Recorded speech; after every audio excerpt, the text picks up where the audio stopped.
What's up, everyone? Welcome back to another review. And this time we're taking a look at Kingdom of the Planet of the Apes, directed by Wes Ball.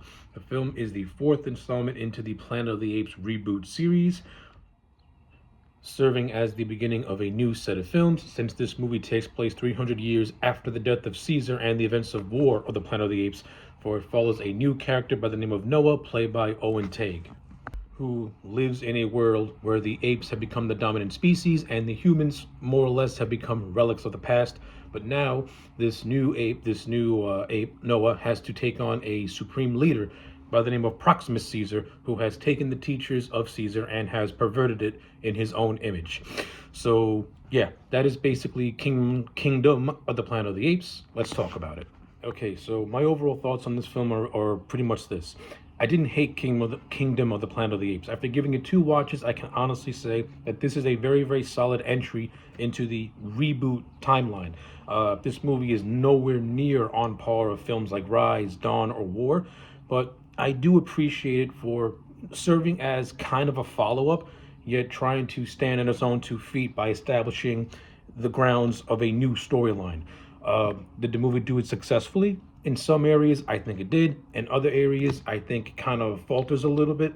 But you can see that there was an earnest attempt to have this movie stand on its own, while also trying to stand amongst giants, if you will.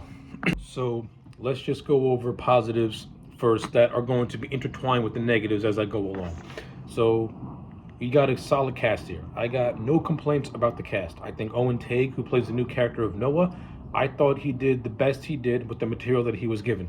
Noah kind of reminds me of young Caesar from Rise, in which he's very, very curious, but he's living in a world where all he knows is the dominant apes, and what came before it is really just an echo of the past, which is a nickname that the apes give humans. They call them echoes.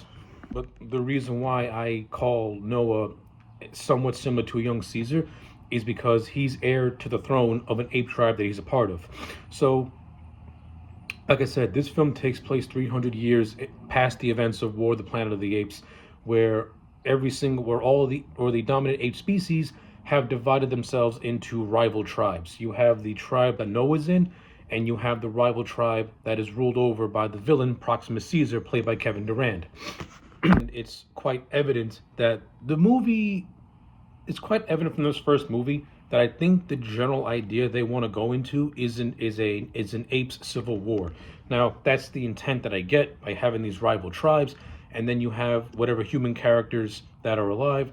They're pretty much going to be picking sides. You're going to have some humans that side with Noah's tribe, and other humans that will side with Caesar's tribe. Now, that's not to say this movie did that, but that's kind of the generalization you get when you first watch this movie and you get the introduction of these tribes. The first thing that comes to your head is like, okay, so Caesar's trilogy was really apes rebelling against the humans. Now this new trilogy looks like it's going to set up apes versus apes, and which ape tribe is going to be the real dominant species. Now that's an idea that the movie does toy with, but I don't think it does enough to fully expand it. Like, I would like to have known more about both these tribes and the mechanics of their tribes, but that's just me personally. But I digress. Let's get back to the task at hand. So yeah, like I said, I thought Owen Teague as Noah, he did a good job with the material that he was given. He doesn't make Noah hateable. He tries his best to make him as likable as possible. Obviously, Owen Teague is no Andy Serkis, so trying to make a character that we're not attached to likable is going to be very, very hard. I think is this instance where I would have made Noah Cornelius the youngest son of Caesar, and I would not have had such a large time jump. Like, I would have did more of a 20 years later time jump between War and Kingdom, so that way the movie could follow a young Cornelius who has to live up to his father's mantle, but at the same time, forging his own path. Because when you watch Noah, I think it's quite evident that he was meant to be Cornelius, and then at the last minute they decided to just do a multi-generational time jump and have a new character altogether. I would have just kept the same vein of the legacy. I would have just kept Cornelius as the main character and then go from there, because at least with Cornelius, he's already established, and you could have gotten some really cool story threads out of that, especially when you have Cornelius taking on Proximus Caesar, with Cornelius knowing the truth about his father, and Caesar really having more of a personality akin to Koba I think that could have made for a very cool clash amongst. That could have made a really cool clash with conflicts. That's just me personally. That's what I would have done. But the movie also has a very solid supporting cast. You have the actress Fayette Allen, who plays this character called May, who who for parts of the movie is being called Nova, which is a reference to the character of Nova from the old Planet of the Apes movie and the little girl from War. But we realize that Nova slash May is not who she seems. We think she's a feral human, but we find out midway through that she's not a feral human, that she comes from a tribe of humans that still have their intellect and that they are working to become the dominant species again. And this kind of plays into the end of the film as well, where we see Noah's tribe working at a satellite base. So I kind of like this part of the movie. I like the fact that we don't know a lot about May, but when we do get to know a lot about May, we find out that there's more to her than meets the eye. So I thought that was a nice addition to the movie, and it's also a good story thread. Now, me personally, if you had kept the idea of an ape civil war and then the re-rise of the humans, that could have caused for something much more bombastic. And I think that would have also justified this movie's runtime, because this movie's runtime is 146 minutes, but it feels like it's over 3.5 hours long because so, number one, this movie takes a long time to get going. Like the first 40 minutes of this movie, you can say it drags its feet. Now, I understand you're trying to establish this new world, you're trying to set the groundwork for everything, but the problem is that you're moving at a very glacial pace. You're moving at such a glacial pace, you don't see the main villain to nearly an hour and a half into the movie.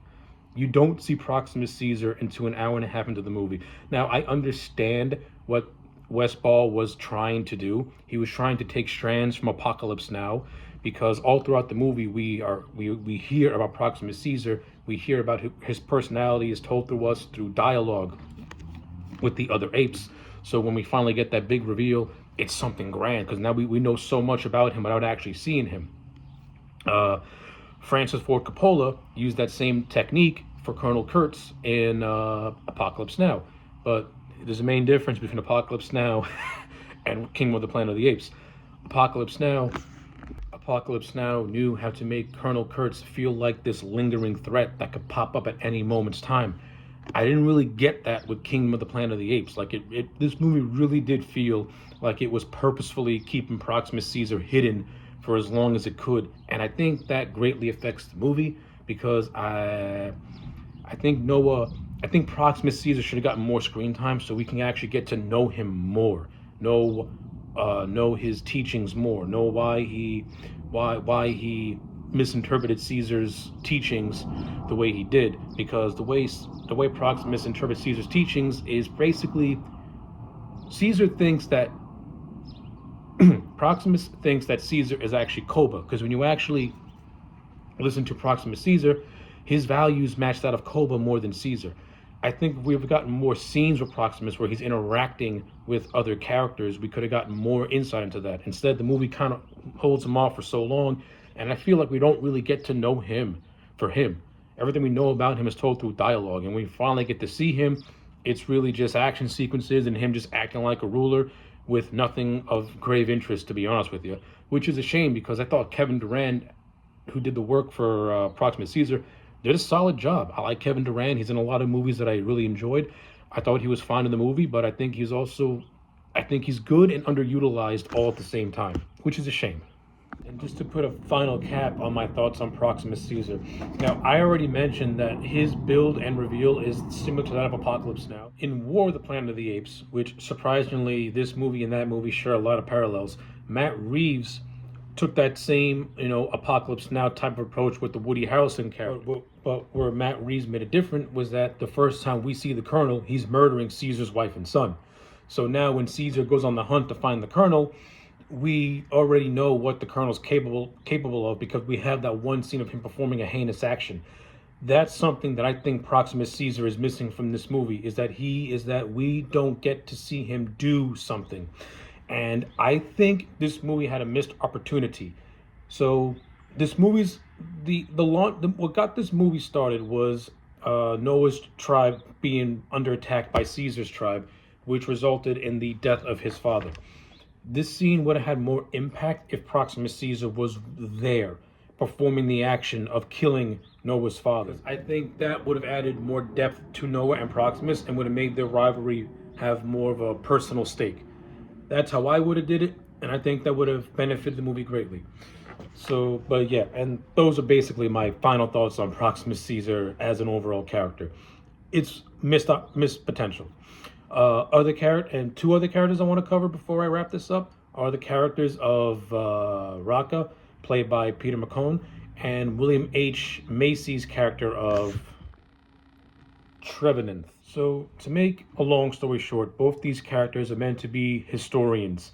Raka's character is meant to be the Maurice figure to Noah, in which he provides Noah the real history of events of what led to the human downfall and the rise of the apes.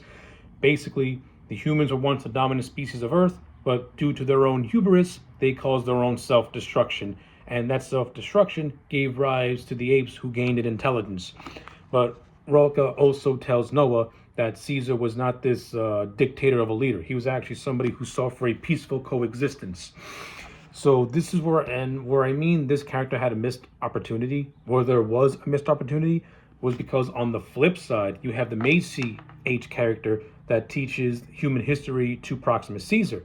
And I do not feel we get any screen time at all with these two characters, and Tevenant really acting like Caesar's version of a history guide, because you could have gotten some good conflicting ideas out of these two. And not only that, this movie kills Raka off at the midway point, which I was not really all for, because we missed out on a scene between him and Tevenant, and them pretty much having their own battle of what is the supreme history and stuff like that. Like some really interesting scenes that I thought this movie could lead to ended up not coming. And these two characters who are supposed to be historians with different point of views, their characters to me feel wasted and not even close to being tapped with.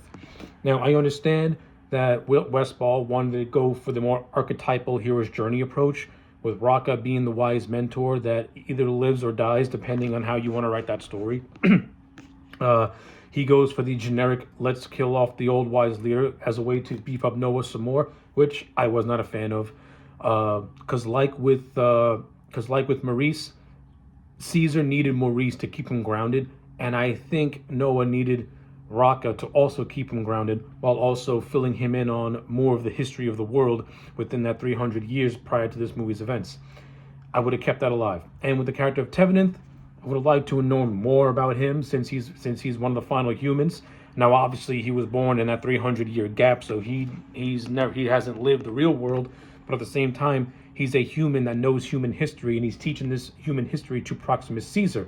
And I think it's through Tevenant where Proximus gets the idea of Caesar being this dictator, because Tevenant is painting Caesar as such. So in essence, Tevenant is painting Caesar like Koba. Now again, if you had Raka in this situation, Raka could help Tevenant find the real truth, and you could have gotten really something cool out of it. But it does not exist in this movie. It's another yet a wasted opportunity for something that could have been very interesting. Oh, I forgot to mention, Noah also has a love interest by the name of Sona, but they barely share any screen time. It's really forgettable. So that's that. In terms of some technical aspects, before we wrap it up, I overall think that Westball did a really good job directing the movie. Like, he doesn't have the technical skill of a Matt Reeves, but you can tell that there is some. But you can tell that he put some that he put some heart and soul into this movie. Like, this movie does got some really good, well-directed scenes. The CGI, for the most part, looks really, really good in the nighttime scenes. In the daytime scenes, it does venture into that uncanny valley, and this movie is done mostly in daytime, so the CG does kind of stick out like a sore thumb. What makes the Dawn and Rise look great is because those movies had washed out color palettes, so the CG was able to blend really, really well into the real world, where it seemed seamless. In this, it in some areas you get CG where it blends perfectly, and then other areas it's like, oh, okay, that looks a little bit dodgy.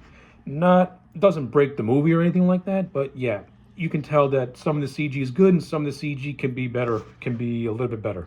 I think the movie has really entertaining action sequences, especially the raid on Noah's village. I thought that was done well. You get some other battle scenes here and there between Noah battling Proximus's army. Those scenes are okay, well done. Even though I wasn't a fan of Rocket's death, it is a well done scene. And I don't even think this movie came close to developing a relationship between Rocket and May, since Rock is the one that actually brings May along with the journey. I think you could have gotten more scenes out of those two.